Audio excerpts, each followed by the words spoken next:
ഓഫീസിൽ നിന്നും നടക്കാനുള്ള ദൂരം മാത്രമേ ഉണ്ടായിരുന്നുള്ളൂ അളകയ്ക്ക്. വീടിന്റെ പടിപ്പുര എത്തുന്നതുവരെ ശ്വാസം വിടാതെ ഒരേ നടപ്പായിരുന്നു അവൾ. വീട്ടിൽ വയ്യാത്ത അച്ഛൻ മാത്രമേ ഉള്ളൂ എന്ന ചിന്തയേ ഉണ്ടായിരുന്നുള്ളൂ. ഓടിട്ട പഴയൊരു വീടായിരുന്നു അത്. ചെറിയൊരു നാലുകെട്ടിന്റെ പ്രൗഢിയൊക്കെ അതിനുണ്ട്. റിട്ടയർഡ് ഹെഡ് മാസ്റ്റർ ഹരിപ്രസാദും മകൾ അളകനന്ദയും മാത്രമാണ് ആ വീട്ടിലെ താമസക്കാർ. ഹരിപ്രസാദിന്റെ ഭാര്യ സീത 4 കൊല്ലം മുമ്പേ ഒരു വാഹനാപകടത്തിൽ മരണപ്പെട്ടിരുന്നു. അടഞ്ഞുകിടക്കുന്ന വാതിൽ തുറന്ന് അവൾ അകത്തേക്ക് കടന്നു. മോള് വന്നോ? അകത്തെ മുറിയിലെവിടെ നിന്നോ ഒരവശത നിറഞ്ഞ സ്വരം അവളെ തേടിയെത്തി. അവൾ വേഗം ആ മുറിയുടെ ചാരിയിട്ടിരുന്ന വാതിൽ തുറന്നു. ആയുർവേദ മരുന്നിന്റെ ഗന്ധം അവളുടെ നാസികയിലേക്ക് അരിച്ചു കയറി.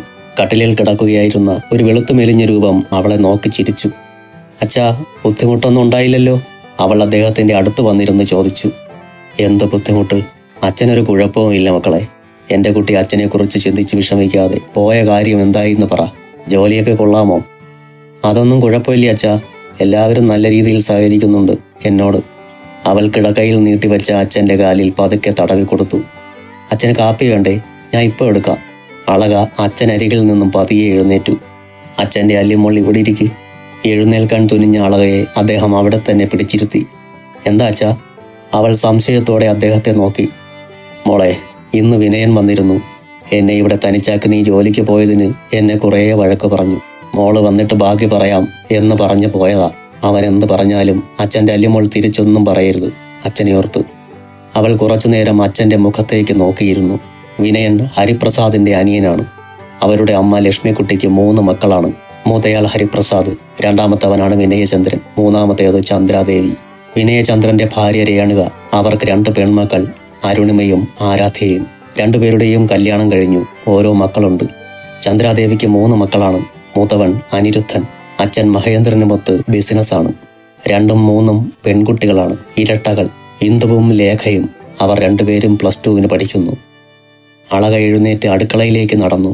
വേഗം കാപ്പി ഉണ്ടാക്കാൻ കുറച്ച് വെള്ളമെടുത്ത് സ്റ്റൗവിൽ വെച്ചു. വെള്ളത്തിലേക്ക് ഒരച്ച് ശർക്കരയിട്ടു. കുറച്ച് കാപ്പിപ്പൊടിയും ഇട്ടു. തിളച്ചു പൊന്തിയപ്പോൾ കാപ്പി പതിയെ ഇറക്കി ചൂടാറാൻ ഒഴിച്ചു വെച്ചു. അടുക്കളയിലാകെ ശർക്കരയിട്ട കാപ്പിയുടെ മത്ത് പിടിപ്പിക്കുന്ന ഗന്ധം നിറഞ്ഞു. അവൾ ഉള്ളിലേക്കൊന്ന് ആഞ്ഞു വലിച്ചു. ഹായ്, എന്താ മണം!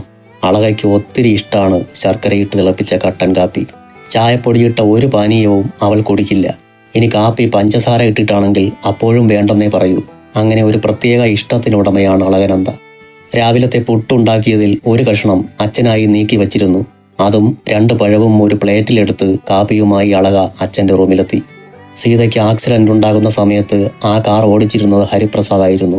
തലയ്ക്ക് ഗുരുതരമായ പരിക്കോടെ 3 ദിവസം ICUവിൽ കിടന്നു സീത. 3-ാം ദിവസം മരണത്തിന് കീഴടങ്ങുകയായിരുന്നു. എന്നാൽ ഹരിപ്രസാദിന്റെ ഇടതുവശം തളർന്നുപോയി. കുറേയേറെ ചികിത്സയ്ക്കും ഒഴിച്ചിലിനും ഒടുവിൽ വോക്കർ ഉപയോഗിച്ച് സ്വന്തം കാര്യങ്ങൾക്കായി വീടിനുള്ളിൽ നടക്കാമെന്ന അവസ്ഥയിലെത്തി. കാലിന് കുറേയൊക്കെ ചലനശേഷി കിട്ടിയെങ്കിലും ഇടത് കൈ പഴയതുപോലെ ആയില്ല. അവൾ കാപ്പിയുമായി ചെല്ലുമ്പോൾ ഹരിപ്രസാദ് വോക്കറിന്റെ സഹായത്തോടെ ബാത്റൂമിൽ നിന്നും റൂമിലേക്ക് വരുന്നുണ്ടായിരുന്നു. അളക റൂമിലുണ്ടായിരുന്ന ചെറിയ മേശമേൽ കാപ്പി വച്ചിട്ട് അച്ഛനോട് കഴിച്ചോളാൻ പറഞ്ഞു. അവൾ വേഗം അകവും മുറ്റവും അടിച്ചു വാരിയിട്ടു. അതിനുശേഷം ബാത്റൂമിൽ കയറി കുളിച്ചു. ആകാശനീല കളറിലുള്ള ഒരു ധാവണി ചുറ്റി ഓടിച്ചെന്ന് നിലവിളക്കെടുത്ത് കഴുകി അതിൽ തിരിയിട്ട് കത്തിച്ചു. നാളത്തെ പുലരി നല്ലതാവാൻ വേണ്ടി ഇന്നത്തെ അസ്തമന സൂര്യനെ വിളക്ക് കാണിച്ചു തൊഴുതു. ഭസ്മം കൊണ്ട് ചെറിയൊരു കുറി വരച്ചു. അതിനുശേഷം പൂമുഖത്ത് നിലവിളക്കിന് മുന്നിലിരുന്ന് പഞ്ചാക്ഷരി മന്ത്രം ചൊല്ലി രാമനാമം ജപിച്ചു. തൊഴുതെണീച്ചു. പിന്നെ നേരെ അടുക്കളയിൽ പോയി തനിക്കായി മാറ്റിവെച്ച കാപ്പിയെടുത്ത് അച്ഛൻ്റെ അടുത്തേക്ക് നടന്നു. അദ്ദേഹം കാപ്പി കുടിച്ചു കഴിഞ്ഞ് കൈയൊക്കെ കഴുകി കട്ടിലിൽ വന്നിരിക്കുന്നുണ്ട്. അളക അദ്ദേഹത്തോട് ചേർന്നിരുന്നു. അച്ഛൻ്റെ അല്ലിമോൾ ക്ഷീണിച്ചോ? അവൾ ഇല്ലെന്ന് കണ്ണടച്ച് കാട്ടിയിട്ട് അദ്ദേഹത്തിന്റെ തോളിലേക്ക് മെല്ലെ തല ചായ്ച്ചു. പെട്ടെന്ന് മുറിയിലേക്ക് കടന്നു വന്ന ആളെ കണ്ട് അളക ഞെട്ടിപ്പിടഞ്ഞെഴുന്നേറ്റു. വിനയൻ! അവൾ വേഗം പിടഞ്ഞെഴുന്നേറ്റു. കട്ടിളപ്പടിയിൽ കൈകുത്തി രൂക്ഷമായി തന്നെ നോക്കുന്ന ചെറിയച്ഛനെ കണ്ട് അവൾ തല കുനിച്ചു. ഓ, തമ്പുരാട്ടി എപ്പോഴാണാവോ എഴുന്നള്ളിയത്? അവളൊന്നും മിണ്ടിയില്ല. ഇത്രയും വയ്യാതെ കിടക്കുന്ന ഏട്ടനെ ഇവിടെ ഇട്ടേച്ച് അവൾ കെട്ടിയാടാൻ പോയിരിക്കുന്നു. ഒന്നുമില്ലെങ്കിൽ നാട്ടുകാരെന്ത് പറയും എന്നെങ്കിലും ചിന്തിക്കണ്ടേ? നാളെ മുതൽ നീ ജോലിക്കെന്നും പറഞ്ഞ് ഇവിടെ നിന്ന് ഇറങ്ങിയ നിന്റെ മുട്ടുകാലി ഞാൻ തല്ലി ഓടിക്കും. പറഞ്ഞയ്യ. പറയുന്നതിനെല്ലാം മറുപടി പറയാൻ ഇല്ലാഞ്ഞിട്ടല്ല അളകനന്ദ ഒന്നും പറയാതിരുന്നത്. ചെറിയച്ഛൻ എന്ന അസുരനെ പേടിച്ചിട്ടുമല്ല. അച്ഛൻ പറഞ്ഞ വാക്കുകൾ ഓർത്തുകൊണ്ട് മാത്രം, അച്ഛനെ അനുസരിക്കുന്നത് കൊണ്ട് മാത്രം. പിന്നെ ഏട്ടനോട് എനിക്കൊരു കാര്യം കൂടെ പറയാനുണ്ട്. അനിരുദ്ധനെ കൊണ്ട് പെട്ടെന്ന് തന്നെ ഇവളുടെ കഴുത്തിൽ ഒരു താലി കെട്ടിക്കണം. ഓരോ ദിവസം ചെല്ലുന്തോറും ഏട്ടന് വയ്യാണ്ടാവാ. ഏട്ടൻ എന്തെങ്കിലും സംഭവിക്കുന്നതിന് മുമ്പ് ഇവളുടെ കെട്ട് കഴിഞ്ഞ ഏട്ടനും അതൊരു ആശ്വാസമല്ലേ. അളകനന്ദ അടിമുടി വിറച്ചു. അവളുടെ കണ്ണുകൾ കോപം കൊണ്ട് ജ്വലിച്ചു. തല തിരിച്ചവൾ അച്ഛനെ ഒന്ന് നോക്കി. അയാൾ ശ്രദ്ധിച്ചിരിക്കുകയായിരുന്നു അവളുടെ മുഖത്ത് വരുന്ന ഓരോ ഭാവങ്ങളും. ഒന്നും പറയണ്ട എന്ന് അയാൾ കണ്ണുകൊണ്ട് കാണിച്ചു. രണ്ടുപേരും ഒന്നും പ്രതികരിക്കുന്നില്ലെന്ന് കണ്ട വിനയൻ പോകാനായി തിരിഞ്ഞു. പോകുന്നതിന് മുൻപ് അയാൾ അവളെ ഒന്ന് നോക്കി. അപ്പോൾ അളകയ്ക്ക് പറഞ്ഞതെല്ലാം ഓർമ്മയുണ്ടല്ലോ. നാളെ അനിരുദ്ധൻ വരും നിന്നെ കാണാൻ. കാര്യങ്ങൾ ഞങ്ങൾ തീരുമാനിച്ചു കഴിഞ്ഞതാ. എന്നാലും വെറുതെ ഒരു സമ്മതം ചോദിക്കൽ, അത്രേ ഉള്ളൂ. എന്നാ ഞാൻ ഇറങ്ങാം, എല്ലാം പറഞ്ഞ പോലെ.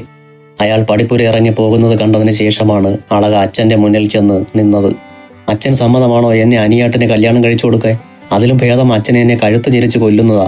കണ്ട പെണ്ണുങ്ങളുടെ പിന്നാലെ ഒരു ഉളുപ്പുമില്ലാതെ പോകുന്ന ഇവനൊക്കെ എന്തിനാ പെണ്ണും പിടക്കൊഴിയും? അളക കലിത്തുള്ളി അച്ഛൻ്റെ മുഖത്തേക്ക് നോക്കി. അയാളൊന്നും മിണ്ടുന്നില്ലായിരുന്നു. എന്തിൻ്റെ പേരിലെ അച്ഛാ ചെറിയച്ഛൻ എന്നോട് ജോലിക്ക് പോകണ്ടെന്ന് പറയുന്നത്? നമുക്ക് ജീവിക്കണ്ടേ? അച്ഛന് മരുന്ന് വാങ്ങണ്ടേ? ചെറിയച്ഛൻ തരുമോ പൈസ? അച്ഛൻ്റെ പെൻഷൻ കിട്ടുന്ന പൈസ ഫുള്ളും ചെറിയച്ഛനല്ലേ കൊണ്ടുപോകുന്നത്? അച്ഛൻ്റെ പിടിപ്പുകേട്. അല്ലെങ്കിൽ ഒരിക്കൽ എന്തോ ആവശ്യത്തിന് വേണ്ടി ചെറിയച്ഛൻ്റെ കയ്യിൽ കൊടുത്ത അച്ഛൻ്റെ ATM കാർഡ് തിരിച്ചു ചോദിച്ചാലെന്താ? അച്ഛൻ്റെ പണം അച്ഛൻ്റെ ആവശ്യത്തിനുള്ളതല്ലേ? അതും പോരാഞ്ഞ് ഈ പറമ്പിലെ തേങ്ങയല്ല അവർക്ക് കൊപ്ര കച്ചവടമാണെന്ന് പറഞ്ഞ് വാങ്ങിക്കൊണ്ടു പോകും. എന്നിട്ട് അതിൻ്റെ പൈസ 1 രൂപ പോലും തന്നിട്ടുണ്ടോ? പിന്നെ നമ്മളങ്ങനെ ജീവിക്കും അച്ഛാ? ഇതൊക്കെ എനിക്ക് പറയാൻ അറിയാഞ്ഞിട്ടല്ല ഞാൻ മിണ്ടാതെ നിന്നത്. അച്ഛൻ വേണ്ടെന്ന് പറഞ്ഞതുകൊണ്ടാ. ഇനി എന്നിൽ നിന്നും ഈ ഔദാര്യം ഉണ്ടാവില്ല, പറഞ്ഞേക്കാം. അമ്മയുള്ളപ്പോൾ ഒറ്റ എണ്ണം അടുത്തിരുന്നില്ല. അമ്മയ്ക്ക് അറിയാമായിരുന്നു ഇവരെയൊക്കെ എങ്ങനെ കൈകാര്യം ചെയ്യണമെന്ന്. അവൾ കലി തുള്ളിക്കൊണ്ട് മുറിക്ക് പുറത്തേക്ക് പോയി. രാത്രിയിൽ അച്ഛന് പൊടിയേരി കഞ്ഞിയാണ്. അതിലേക്ക് ചമ്മന്തി മാത്രമേ അച്ഛൻ കഴിക്കൂ. അച്ഛനുള്ള കഞ്ഞിയുണ്ടാക്കി ചമ്മന്തിയും അരച്ച് അവൾ അച്ഛന് കഞ്ഞി കൊടുത്തു. അതിനുശേഷം അച്ഛന് കഴിക്കാനുള്ള മരുന്നെടുത്ത് കൊടുത്തു. പിന്നെ കാലത്ത് വച്ചതിൽ ബാക്കിയുള്ള ചോറും കറിയും എടുത്ത് കഴിച്ചു. അടുക്കള ഒതുക്കിയതിനു ശേഷം എല്ലാ വാതിലും ലോക്ക് ചെയ്ത് അവൾ അച്ഛൻ്റെ അരികിൽ ചെന്ന് കിടന്നു. അവൻ പറഞ്ഞത് കേട്ട് അച്ഛൻ്റെ അല്ലിമോൾക്ക് വിഷമമായോ? തന്നെ പൊതിഞ്ഞു പിടിച്ച കൈകളെ തലോടിക്കൊണ്ട് അയാൾ ചോദിച്ചു. വിഷമമില്ലച്ചാ, ദേഷ്യമാണ് എനിക്ക് ചെറിയച്ഛനോട്. പെങ്ങളുടെ മോന് പെണ്ണ് കിട്ടുന്നില്ലെങ്കിൽ അയാളുടെ മക്കളെ കെട്ടിച്ചെടുത്തു നിന്നും പിടിച്ചുകൊണ്ടുവന്ന് കൊടുക്കട്ടെ. എനിക്കെങ്ങും വേണ്ട അയാളെ. ഹരിപ്രസാദ് ഉറക്കെ ചിരിച്ചു. അതിനവരുടെ ഭർത്താക്കന്മാർ സമ്മതിക്കോടി? ആർക്ക് വേണം അവരുടെ സമ്മതം? അയാൾ പിന്നെയും ചിരിച്ചു. അതെല്ലാം പോട്ടെ, എൻ്റെ അല്ലി ഇന്നത്തെ വിശേഷങ്ങൾ പറ, അച്ഛൻ കേൾക്കട്ടെ. അവൾ അന്നത്തെ വിശേഷങ്ങൾ പറയാൻ തുടങ്ങി, അയാൾ കേൾക്കാനും. ഒടുവിൽ പറഞ്ഞ് അവളും കേട്ട് അച്ഛനും ഉറക്കത്തിലേക്ക് വഴുതി വീണു. പിറ്റേ ദിവസം കാലത്ത് 4:30 ഉണർന്ന് കുളി കഴിഞ്ഞ് അകമെല്ലാം അടിച്ചു തുടച്ച് അവളുടെ കണ്ണന്റെ മുന്നിൽ വിളക്ക് വെച്ച് പ്രാർത്ഥിച്ചു അളക. അതിനുശേഷം അടുക്കളയിൽ കയറി ചോറും കറിയും ഉണ്ടാക്കി. രാവിലത്തെ കാപ്പിക്ക് കടിയായി നല്ല കൈപ്പത്തിരി ഉണ്ടാക്കി. അതിലേക്കൊരു ഉള്ളിക്കറിയും. അച്ഛന് കുളിക്കാൻ വെള്ളം ചൂടാക്കി. തൈലം തേച്ച് നന്നായി മസാജ് ചെയ്ത് ചൂട് പിടിപ്പിച്ചതിന് ശേഷം അവൾ ചൂടുവെള്ളം ബാത്റൂമിൽ കൊണ്ടുവച്ച് അദ്ദേഹത്തെ നന്നായി കുളിപ്പിച്ചു. ഡ്രസ്സൊക്കെ മാറ്റിയതിനു ശേഷം അവൾ അച്ഛന് കാപ്പി കൊടുത്തു. അയാൾ കുളിക്കുന്ന നേരം കൊണ്ട് അവൾ ഒന്നുകൂടെ മേൽ കഴുകി. ഗ്രീൻ കളറിൽ മെറൂൺ ബോർഡറുള്ള ഒരു കോട്ടൺ സാരി എടുത്ത് മനോഹരമായി ഞൊറിഞ്ഞൊടുത്തു. മുഖത്ത് അലങ്കാരങ്ങളൊന്നുമില്ല, ഒരു കുഞ്ഞു പൊട്ട് മാത്രം. കഴുത്തിൽ ഒരു ഈള് ചെയിനും കാതിൽ മുട്ടുപോലെ ചെറിയ കമ്മലും കയ്യിൽ ഒരു വാച്ചും. കഴിഞ്ഞു അലങ്കാരങ്ങൾ. അളക നിന്നിട്ടാണ് കാപ്പി കുടിച്ചത്. അച്ഛൻ ഉച്ചയ്ക്ക് കഴിക്കാനുള്ള ചോറും കറിയും മേശയിൽ കൊണ്ടുവച്ചു. മരുന്നും എടുത്തു വെച്ചു. അവൾക്കുള്ള ചോറെടുത്ത് പാത്രത്തിലാക്കി. പിന്നെ അച്ഛനോട് യാത്ര പറഞ്ഞ് വേഗം പുറത്തേക്കിറങ്ങി. അപ്പോൾ സമയം 8:30 കഴിഞ്ഞിരുന്നു. 9:05 മുൻപേ അവൾ ഓഫീസിലെത്തി. പഞ്ച് ചെയ്ത് അവളുടെ ക്യാബിനിലേക്ക് നടക്കാൻ നിൽക്കുമ്പോഴാണ് എതിരെ വരുന്ന വേണുവേട്ടനെ കാണുന്നത്. മാഡം വന്നാൽ സാറിനെ കണ്ടിട്ട് സീറ്റിലിരിക്കാവൂ എന്ന് സാർ പറഞ്ഞിട്ടുണ്ട്.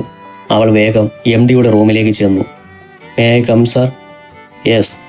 അവൾ വേഗം അകത്തേക്ക് ചെന്നു. അളകനന്ദ, ഞാൻ ഇന്നലെ ഒരു മെയിൽ അയക്കാൻ തന്നോട് പറഞ്ഞിരുന്നു. ശാന്തമായിരുന്നു ആയുസിന്റെ ചോദ്യം. അവൾ തല കുലുക്കി. Yes or no, tell me. അവന്റെ സ്വരം അല്പം കടുത്തിരുന്നു. അവൾ ഒന്ന് വിറച്ചു. യെസ്. എന്നിട്ട് അയച്ചോ?